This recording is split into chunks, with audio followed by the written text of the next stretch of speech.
샬롬. 오늘은 고난주간 마지막 날 토요일 아침입니다. 우리 예수님께서는 무덤 속에서 부활을 준비하시는 시간이지요.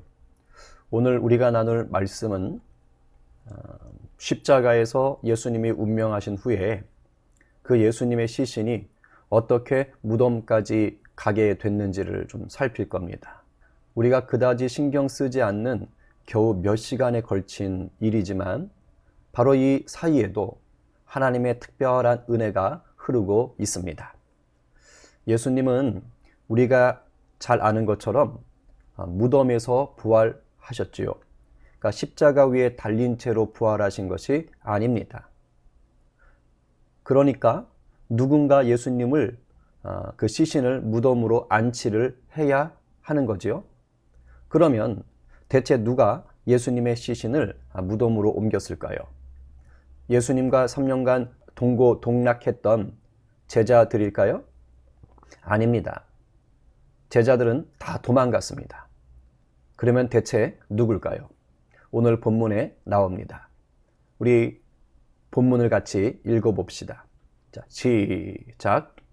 공회의원으로 선하고 의로운 요셉이라 하는 사람이 있으니 그들의 결의와 행사에 찬성하지 아니한 자라.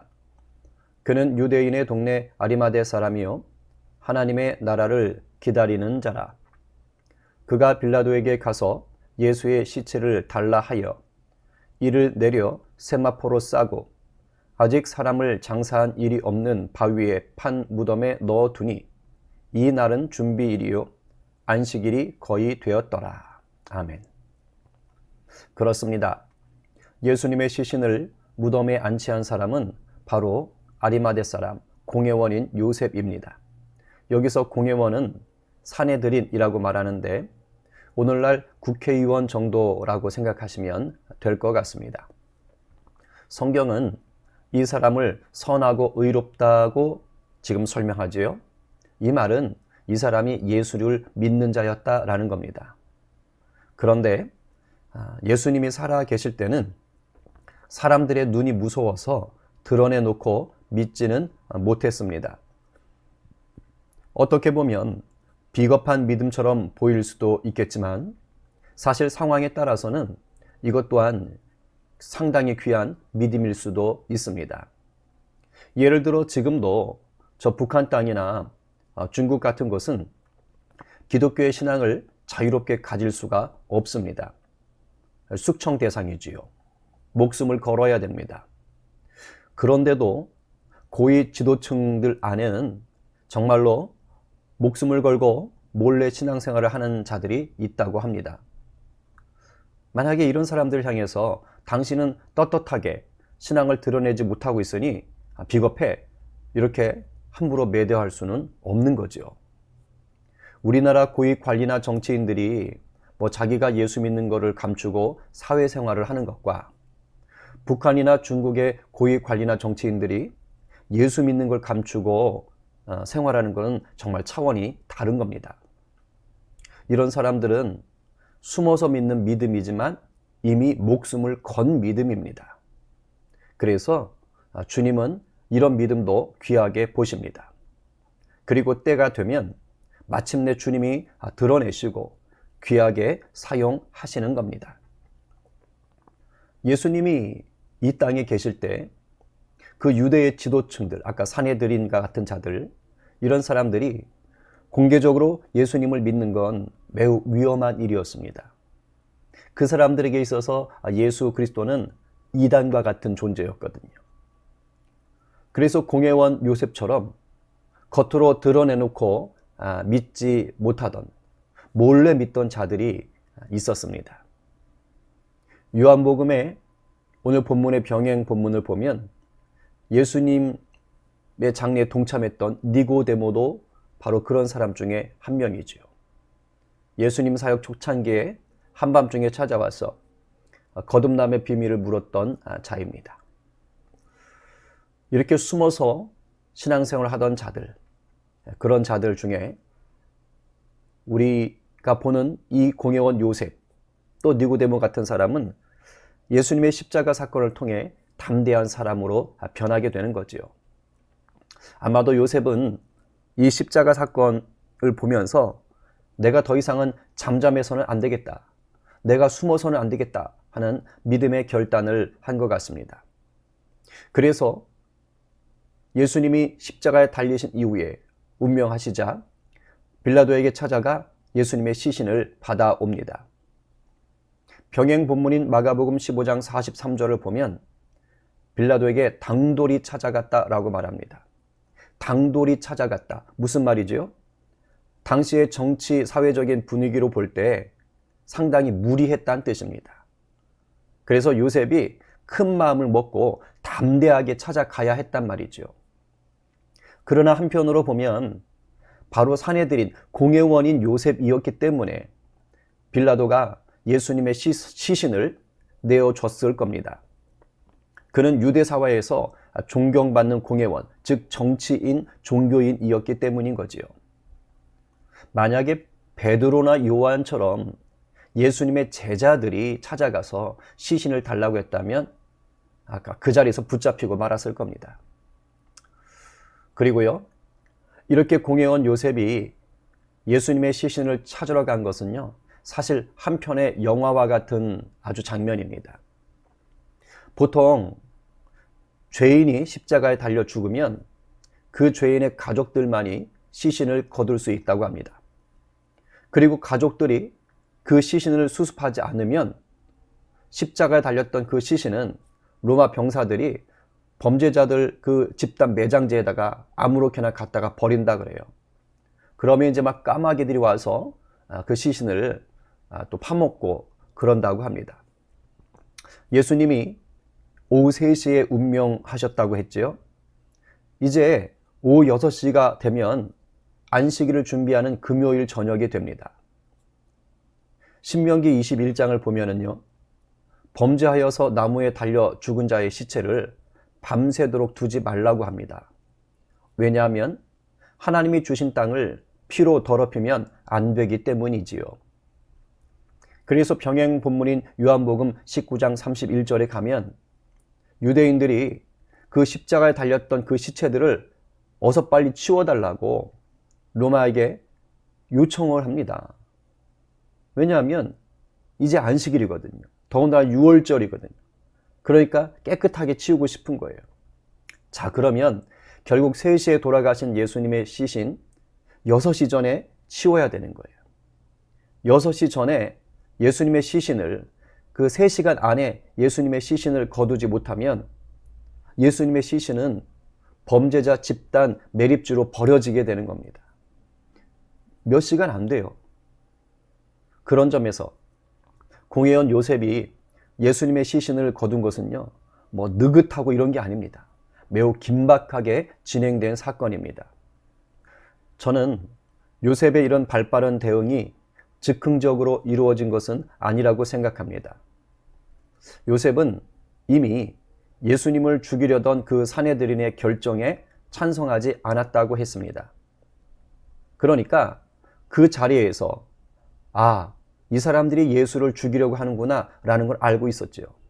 그러니까 자기는 반대했지만 결국 예수님은 십자가에 달려 죽으실 수밖에 없겠다라는 것을 이미 알았던 것입니다.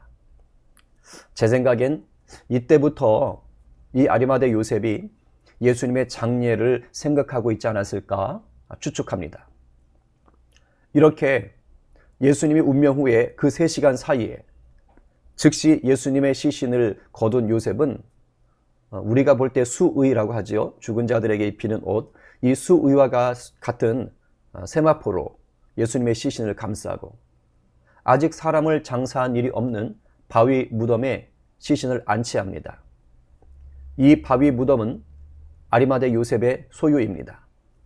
아마도 자기 가족을 위한 가족 묘실로 준비해 둔 것일 겁니다.